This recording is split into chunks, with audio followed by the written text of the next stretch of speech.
ਵਾਹਿਗੁਰੂ ਵਾਹਿਗੁਰੂ ਵਾਹਿਗੁਰੂ ਵਾਹਿਗੁਰੂ। ਦ੍ਰਿਸ਼ਟ ਧਰਤ ਤਮ ਹਰਨ ਦਹਿਨ ਅਗ ਪਾਪ ਪ੍ਰਨਾਸਨ। ਸ਼ਬਦ ਸੂਰ ਬਲਵੰਤ ਕਾਮ ਅਰ ਕ੍ਰੋਧ ਬਿਨਾਸਨ। ਲੋਭ ਮੋਹ ਵਸ ਕਰਣਾ ਸਰਣ ਜਾਚਕ ਪ੍ਰਿਤ ਪਾਲਣ।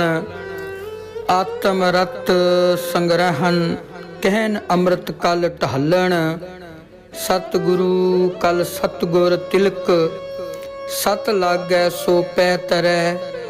ਗੁਰ ਜਗਤ ਫਿਰਨ ਸੀ ਅੰਗਰੋ ਰਾਜ ਜੋਗ ਲਹਿ ਨਾ ਕਰੈ। ਧੰਨ ਧੰਨ ਸਤਿਗੁਰੂ ਗੁਰੂ ਅੰਗਦ ਦੇਵ ਸਾਹਿਬ ਜੀ ਮਹਾਰਾਜ ਖੰਡੂਰ ਸਾਹਿਬ ਜੀ ਦੀ ਧਰਤੀ ਤੇ ਬਿਰਾਜਮਾਨ ਨੇ। ਸੋ ਕਹੋ ਟਲ ਗੁਰ ਸੇਵੀਐ ਅਹਨਸ ਸਹਿਜ ਸੁਭਾਏ। ਦਰਸ਼ਨ ਪਰਸੈ ਗੁਰੂ ਕੈ ਜਨਮ ਮਰਨ ਦੁਖ ਜਾਏ। ਜਿਨ੍ਹਾਂ ਦੇ ਦਰਸ਼ਨ ਕੀਤਿਆਂ ਸਾਰੇ ਦੁੱਖ ਚਲੇ ਜਾਂਦੇ ਨੇ। ਸੁੱਖਾਂ ਦਾ ਵਾਸਾ ਹੋ ਜਾਂਦਾ ਹੈ, ਰੋਗ ਚਲੇ ਜਾਂਦੇ, ਸਰੀਰ ਅਰੋਗ ਹੋ ਜਾਂਦਾ ਹੈ। ਜਿਨ੍ਹਾਂ ਦੇ ਚਰਨ ਘਰ ਵਿੱਚ ਚਲੇ ਜਾਂਦੇ ਉਸ ਘਰ ਵਿੱਚ ਖੁਸ਼ੀਆਂ ਖੇੜੇ ਵਰਤ ਜਾਂਦੇ। ਧੰਨ ਧੰਨ ਸਤਿਗੁਰੂ ਗੁਰੂ ਅੰਗਦ ਦੇਵ ਸਾਹਿਬ ਜੀ ਮਹਾਰਾਜ।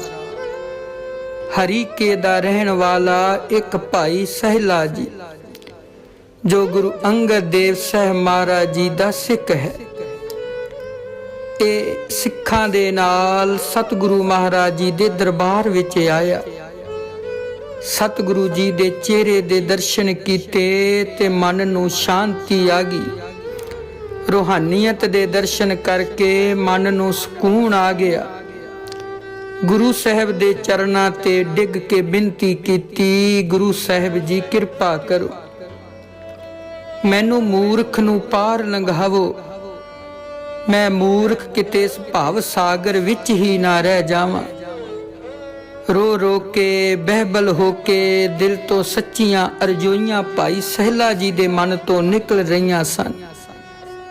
ਧੰਨ ਗੁਰੂ ਅੰਗਦ ਦੇਵ ਸਾਹਿਬ ਜੀ ਮਹਾਰਾਜ ਦਿਆਲ ਹੋਏ ਤੇ ਆਖਿਆ ਕਿ ਤੁਸੀਂ ਸਹਿਲਾ ਜੀ ਘਰ ਨੂੰ ਜਾਓ, ਸਹਿਜ ਵਿੱਚ ਕਾਰਜ ਕਰੋ, ਬਾਣੀ ਨੂੰ ਪੜ੍ਹੋ ਤੇ ਵਿਚਾਰੋ, ਉਸ ਅਨੁਸਾਰ ਆਪਣਾ ਜੀਵਨ ਢਾਲੋ। ਬਾਹਰ ਜਾਂਦੇ ਮਨ ਨੂੰ ਰੋਕੋ। ਇਹੀ ਅਭਿਆਸ ਨਿੱਤਾ ਪ੍ਰਤ ਕਰਨਾ ਹੈ। ਆਪਣੀ ਬੁੱਧੀ ਨੂੰ ਵਾਹਿਗੁਰੂ ਦੇ ਵਿੱਚ ਲਾਵੋ। ਮਨ ਨੂੰ ਸਤਿਗੁਰੂ ਤੋਂ ਬਲਹਾਰ ਕਰੋ। ਤਨ ਨੂੰ ਸੰਗਤ ਦੀ ਸੇਵਾ ਵਿੱਚ ਲਾਵੋ ਤੇ ਧਨ ਨਾਲ ਦੁਖੀਆਂ ਦੀ ਮਦਦ ਕਰੋ। ਇਸ ਤਰ੍ਹਾਂ ਉਹ ਸਾਰਾ ਕੁਝ ਮਨੁੱਖਤਾ ਦੀ ਸੇਵਾ ਵਿੱਚ ਲਾਓ ਜੋ ਤੁਹਾਨੂੰ ਆਪਣਾ ਭਾਸਦਾ ਹੈ। ਜਦੋਂ ਆਪਣਾ ਭਾਸਣ ਵਾਲੇ ਦੀ ਪਕੜ ਮਨ ਵਿੱਚੋਂ ਉਤਰਦੀ ਹੈ ਤਾਂ ਤਦ ਆਪਣੇ ਨਿਜ ਆਤਮੇ ਦਾ ਗਿਆਨ ਹੁੰਦਾ ਹੈ। ਇਸ ਤਰ੍ਹਾਂ ਕਰਨ ਨਾਲ ਹੀ ਤੂੰ ਸੁਖੀ ਹੋਵੇਂਗਾ। ਭਾਈ ਸਹਿਲਾ ਜੀ ਜਗਤ ਤੋਂ ਤਰ ਜਾਵੇਂਗਾ ਤੇ ਸਹਿਜ ਅਵਸਥਾ ਪਾ ਲਵੇਂਗਾ। ਜਨਮ ਮਰਨ ਦੇ ਦੁੱਖੋਂ ਛੁੱਟ ਜਾਵੇਂਗਾ। ਸੇਵਾ ਕਰੀ, ਪਰ ਸੇਵਾ ਕਰਦਾ ਇਹ ਸਮਝੀ ਕਿ ਮੈਂ ਸੇਵਾ ਨਹੀਂ ਕਰਦਾ। ਸੇਵਾ ਕਰੀ ਜੀ ਅੰਦਰ ਜਰੀ ਅਤੇ ਕੋਈ ਵੀ ਦਾਵਾ ਨਾ ਕਰੀ ਇਹ ਕੰਮ ਮੇਰੇ ਕਰਕੇ ਹੋਇਆ ਹੈ। ਕਦੀ ਵੀ ਆਪਣੇ ਆਪ ਨੂੰ ਜਿਤਾਉਣਾ ਨਹੀਂ ਹੈ। ਸਤਿਗੁਰੂ ਜੀ ਦੇ ਇਹ ਪਿਆਰੇ ਬਚਨ ਸੁਣੇ, ਹਿਰਦੇ 'ਚ ਵਸਾਏ ਤੇ ਆਗਿਆ ਪਾ ਕੇ ਭਾਈ ਸਹਿਲਾ ਜੀ ਆਪਣੇ ਨਗਰ ਵਿੱਚ ਆ ਗਿਆ। ਜਿਵੇਂ ਗੁਰੂ ਸਾਹਿਬ ਜੀ ਨੇ ਆਗਿਆ ਕੀਤੀ ਸੀ ਉਸੇ ਤਰ੍ਹਾਂ ਦਾ ਵਿਵਹਾਰ ਕਰਨ ਲੱਗ ਪਿਆ। ਜੋ ਗੁਰ ਕਹੈ ਸੋਈ ਭਲ ਮਾਨੋ, ਹਰ ਹਰ ਕਥਾ ਨਿਰਾਲੀ। ਬਾਣੀ ਪੜ੍ਹ ਕੇ ਵਿਚਾਰਨ ਲੱਗਾ ਤੇ ਮਨ ਵਿੱਚ ਚੰਗੀ ਤਰ੍ਹਾਂ ਕੰਘੀ ਮਾਰਦਾ ਕਿ ਮੇਰੇ ਵਿੱਚ ਕੀ ਕੀ ਅਵਗਣ ਰਹਿ ਜਾਂਦੇ ਨੇ। ਬਾਹਰ ਜਾਂਦੇ ਮਨ ਨੂੰ ਵੀ ਰੋਕ ਲਿਆ ਤੇ ਸੁਰਤ ਨੂੰ ਨਾਮ ਵਿੱਚ ਰੰਗ ਲਿਆ। ਵਾਹਿਗੁਰੂ ਦਾ ਨਾਮ ਉਸ ਦੇ ਹਿਰਦੇ ਵਿੱਚ ਟਿਕ ਗਿਆ। ਦਿਨ ਰਾਤ ਪਰਮਾਤਮਾ ਦਾ ਸਿਮਰਨ ਚੱਲਦਾ ਰਹਿੰਦਾ। ਸੁਰਤ ਪੂਰੀ ਤਰ੍ਹਾਂ ਟਿਕ ਗਈ, ਜਿਹੜੀ ਕਿ ਹੁਣ ਕਿਸੇ ਤਰ੍ਹਾਂ ਵੀ ਟੁੱਟ ਨਹੀਂ ਸੀ ਸਕਦੀ। तोरी न टूटै छोरी न छूटै ऐसी मादो खिंच तणी। दुखियां दी सेवा करन लग पिया जो गुरु अंगद दे सह महाराजियां दे बचन सी उसे तरह कमाउंदा। उन्हां दे तपदे हिरदियां नूं शांत करदा। संगत दी सेवा करन नाल उस दे शरीर नूं काफ़ी खिचल पै गई, पर सहले ने संगत दी सेवा बड़ी सहज नाल संभाल के रखी, गुरु दा बचन कमाया। अजिहा समा आ गया कि देश विच काल पै गया, नाल ही महामारी फैल गई। काफ़ी समा मीहां नाल पिया होया खूह दा पानी भी थल्ले लथ गया, जिस नाल पैलियां विच रता भी आनना होया। समा बहुत भयानक बन गया, बीमारियां फैल गईयां, घर विच किसे दे प्रसादा नहीं है, लोग भुख दे नाल तड़फण लग पे। ये देख के भाई सहले ने अपने घर तो लंगर जारी कर दिता, नाल ही लस्सी बना ली। जो भी आवे उसनूं रोटी ते दाल खवाए, नाल ही लस्सी पिया देवे। इसे तरह भाई सहला जी ने हजारां दी सेवा कीती, ना ही सुकच्चिया ते ना मत्थे ते त्यूड़ी पाई, अते ना ही अपना आप गनाया। गुरु साहब जी दे बचन कमाउण लग पिया। भाई सहला जी लंगर जारी रखदा, दिन रात रोटी ते दाल ते नाल लस्सी जरूर पिलाउंदा है। लोग इस वस्तुआं लैके खांदे ने, नाले गुरु साहब दा शुकराना करदे ने। ते कई लोग भाई सहले नूं घूर देवी ने। ਜਿਹੜੇ घर ਦੇ ਮੈਂਬਰ ਸੀ ਉਹ ਭਾਈ ਸਹਿਲੇ ਨੂੰ ਕਬੂਲ ਬੋਲਦੇ ਨੇ ਕਿ ਤੈਨੂੰ ਕੀ ਲੋੜ ਪਈ ਸੀ, ਕਾਲ ਪਿਆ ਹੋਇਆ ਹੈ, ਆਪਣੇ ਜੀਆਂ ਵਾਸਤੇ ਤੂੰ ਅੰਨ ਦਾਣਾ ਰੱਖ ਲੈਂਦਾ। ਪਰ ਭਾਈ ਸਹਿਲਾ ਜੀ ਇਸ ਵਰਤਾਰੇ ਦਾ ਵੀ ਰੋਸ ਨਾ ਮੰਨਦਾ। ਜੋ ਵੀ ਇਸ ਨਾਲ ਮਾੜਾ ਵਰਤਾਓ ਕਰਦਾ ਉਸ ਨੂੰ ਹੱਸ ਕੇ ਜਰ ਲੈਂਦਾ। सेवा करदे नूं इतना स्वाद आया कि इस नूं अंदरला प्रकाश हो गया, अंदर चानण हो गया। हुण ये परमेश्वर नूं पाउण दे योग बन चुका सी। इसे तरह दी सेवा करके ये सिक्खी दे लायक हो गया ते सच्चा सिख अखवाउण लग पिया। पर गुरु साहब ने इस दी होर प्रीख्या लैनी चाहिए। लेंदे भी क्यों ना, परखे बिना खजाने विच किस तरह कुछ पै सकदा है। इसने किसे पुरुष नूं रोटी दिती जिहड़ी कि कंडे तो कुछ सड़ी हुई सी। सड़ी रोटी देख के उस मंगते ने सहले नूं फड़ लिया अते दो धक्के मारे, दो मुक्कियां मारियां, नाल ही 10-20 गालां भी कढ दित्तियां। पर भाई सहले ने उस दियां गालां ते कुट नूं घिओ दियां नालां ही समझिया। भाई सहले ने उस मंगते दे चरण फड़ ले अते कहा कि तू मैनू भुल्ले नूं राहे पाया है, मैनू भुल्ले होए नूं सिद्धे राह पा के तू बड़ा पर उपकार कमाया है। मेरी गलफत कारण कई प्रशादे सड़ गए सी, जेड़े के कईयां ने दुखी होके खाधे होणगे, पर किसी ने भी मैनू मेरी ये भुल नहीं कही। धन तेरी माँ है जिसने तेरे वर्गा सिक्ख्या देण वाला पुत जन्मिया है। भाई सहले ने उस दे चरण पकड़ के भुल बख्शाई ते कहा कि अगे तो मैं वादा करदा हाँ कि रोटियां 7 सवाइयां बड़े प्रेम नाल पक के करो आउणगियां।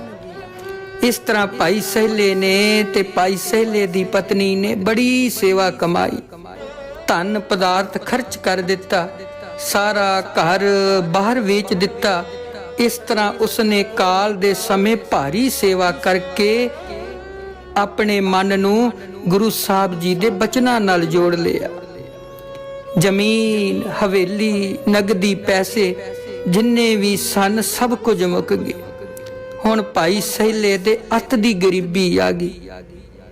दोवें जी अन्न तो भी अतर हो गए, पर डाडी गरीबी आई है। दोवां ने गुरु अंगद दे सह महाराज जी दे बचनां नूं कमा के रखिया होया है, क्योंकि भाई सहले ने अपनी घरवाली नाल बचन कीते सी कि अज गुरु अंगद देव साहब महाराज जी ने आ बचन दिते ने, दुखियां दी सेवा करनी है, कोल कुछ है गए ते देन तो ना नहीं करनी, पर कदी अपने आप नूं जताउणा नहीं। गरीबी भी आ जावे ते गुरु नानक दे घर दा पल्ला नहीं छड्डना है, ओदे चरण फड़ के रखने ने। दोवें जी हुण अन्न तो भी अतुर ने, अत दी गरीबी है पर हिरदा उक्का ही ना डोलिया, ना दुख दे हथों रोए।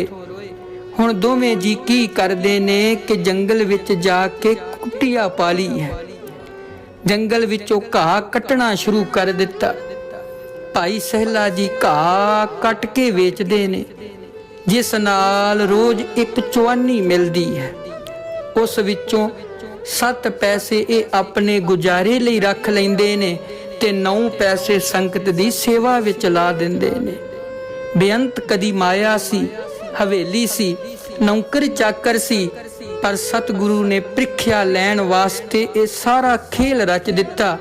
लोकां दे मेहणियां दी कोई परवाह नहीं करदे भाई सहला। लोग आखदे ने ओ सहलिया गुरु दे मगर लग के सब कुछ वका लिया, तेरे कोल ते हुण रहण वास्ते घर भी नहीं है, खर्च करन वास्ते माया भी नहीं है, सोहणे बस्तर पाउण वास्ते तेरे कोल माया नाल बस्तर लै सके हुण माया नहीं है। दोवें जी हथ जोड़दे ने, आखदे ने कोई गल नहीं, गुरु अंगद देव साहब महाराज जी दा ये सब कुछ है, पहला भी घर ओदा सी ते हुण भी सब कुछ ओदा है। ये सब रजा मालिक दी है, कदी मन नूं डुलाउणा नहीं है, मन नूं परमात्मा दी रजा विच रखना है। कोई गल नहीं, ये सतगुरु परमात्मा दी अपनी मौज है। सतगुरु दा हुक्म है, काहू दीने पाठ पटंबर, काहू पलंग निवारा, काहू गरी गोदरी नाही, काहू खान पारारा, अहरख वाद न कीजै रे मन, सो कृत कर कर लीजै रे मन। अज पलंगां ते सौंदे आ, उदी मौज दा नहीं पता है कदों ने धरती ते पराली विछा के सवा देना है। भाई सहला जी सतगुरु दे बचन कमाउंदा, लोकां दे मेहणियां दी कोई परवाह नहीं करदा है, अपने विच मस्त रहिंदा है। इस तरह ये गुरमुखां दी रहणी अते करनी करके गुरमुख हो चुका सी। धन गुरु अंगद देव साहब महाराज नूं खबर पहुंची कि महाराज जी आप जी दा अनिन्न सिख हरीके दा रहण वाला भाई सहला जी, जिसने आप दे बचन कमाए ने ते बचन कमाउंदियां घर माया धन सब कुछ दे दिता है। गरीब लोकां नूं काल पैण विच सारे लोकां दी मदद कीती है ते हुण आप जंगल विच कुटिया पा के रह रहा है, घाह वढ के गुजारा करदा। धन गुरु अंगद देव साहब महाराज जी दया दे सागर दयालता विच आए, अपने सिखां नूं घल के भाई सहले नूं ते ओदी पत्नी नूं खंडूर साहब सद लिया। दूरों देख लिया सतगुरु गुरु अंगद देव साहब महाराज जी ने कि भाई सहला जी आ रहे ने। जिवें कृष्ण महाराज जी ने सुदामे नूं मिल लई जोड़ा भी नहीं सी पाया, अपना सिंघासन छड़ दिता सी, घुट के ओदे चरण फड़ ले सी। भाई सहला जी दूरों आ रहे है, नाल पत्नी है। धन गुरु अंगद देव महाराज जी अपने सिंघासन तो उठे, जोड़ा नहीं पाया है, नट के जाके भाई सहले नूं घुट के गल वकड़ी ले लिया, छाती नाल लाया ते उच्ची सारी किया धन सिक्खी धन सिक्खी। गुरु साहब जी ने दोहां जियां नूं मुक्ति दा पदार्थ दे दिता, अकाल पुरख नाल मेल करा दिता। धन सतगुरु गुरु अंगद देव साहब महाराज जी ने प्यार दिता ते बचन कीते, भाई सहला जेड़ा भी तेरी इस साखी नूं घर विच पढ़ेगा सुनेगा, ओदे घर विच कदी भी गरीबी नहीं आएगी, दुख नहीं आएगा, ते उस घर दे अंदर किसे दी मदद करन वास्ते भी अंदर जज्ब बनिया रहेगा। जेड़ा भी प्यार नाल इस साखी दा उच्चारण करेगा, सदा उस घर विच दया बनी रहेगी। असी भी अपने मन नूं विचारीए कि असी गुरु साहब दे बचनां नूं मनदे हां कि नहीं। ਆਪਣੇ ਮਨ ਵਿੱਚ ਕੋਈ ਕਸਰ ਸਾਨੂੰ ਦਿਖਦੀ ਹੈ ਕਿ ਨਹੀਂ। ਆਪਣੇ ਮਨ ਵਿੱਚ ਸਾਨੂੰ ਜੋ ਵੀ ਨੁਕਸ ਦਿਸਦਾ ਹੈ ਉਸ ਨੂੰ ਤੁਰੰਤ ਕੱਢ ਦਈਏ, ਕਿਉਂਕਿ ਮਨੁੱਖਾ ਜਨਮ ਬਹੁਤ ਦੁਲੰਭ ਹੈ, ਇਸ ਨੂੰ ਵਿਅਰਥਾ ਨਾ ਗਵਾਈਏ।